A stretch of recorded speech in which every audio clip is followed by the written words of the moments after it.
Hi, welcome to the PM Love channel. I want you to hit the like or subscribe button if you're really feeling me. If not, let's continue to today's talk or chit chat. I want to talk to you today about disappointment. It's a feeling that we all have had. At one point or another, we have placed our expectations on a human being or a system and expected to get a result and got something different. And that leads to feelings of being disappointed. You may be disappointed in your family because they didn't respond in a way that you thought they should. You might become disappointed with friends because they're not able to travel with you like you want them to because of family obligations. You may be disappointed in your career. I know sometimes I've had to struggle with feelings of disappointment in nursing. I'm expecting everyone to be happy to be professional and to be nice and kind and receptive to all of us, regardless. And I've had to deal with feelings of disappointment.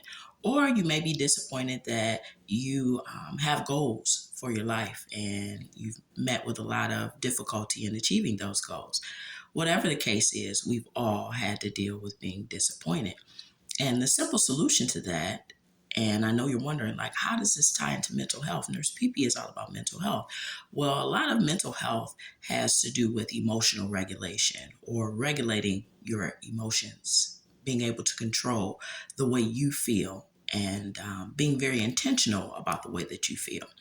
Now, disappointment is a heavy feeling, sadness, anger sometimes, confusion, wondering why, all that comes along with being disappointed.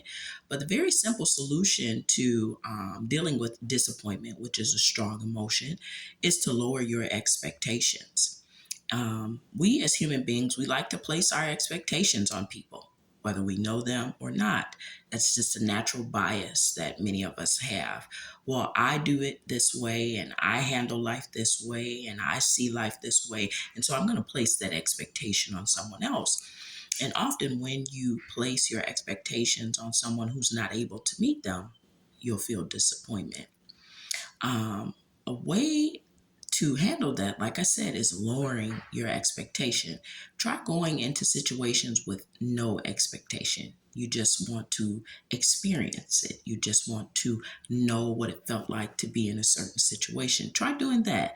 That can help you regulate the anger or the sadness or the feelings or the emotions that may result in you having a negative mind state.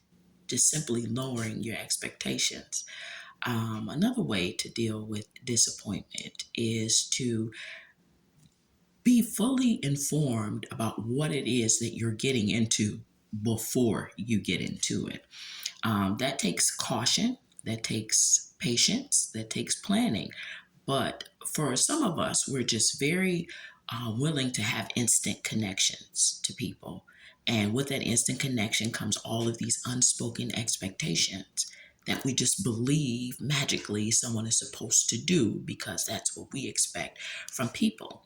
So, a good way to deal with that, like I said, and like I just mentioned to you, is to figure out what you're dealing with before you actually engage with it, before you actually become committed or connected to it. And by doing so, you allow yourself the chance to do a self assessment. Is this something that I can tolerate? Could I deal with this if it went the exact opposite of what I'm expecting it to do? Is this person have the skill set or the knowledge or the mastery or the wisdom that I need in order to connect?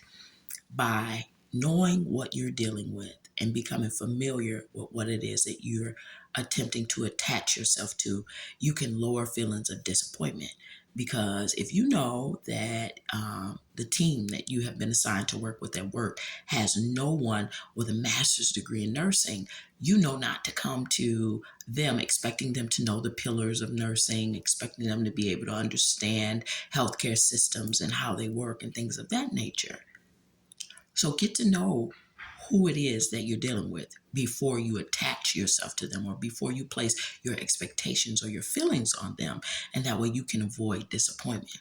Now, this has been a message kind of about mental health simply because it's that negative mind state that takes us away from positive mental well being when we're feeling disappointment.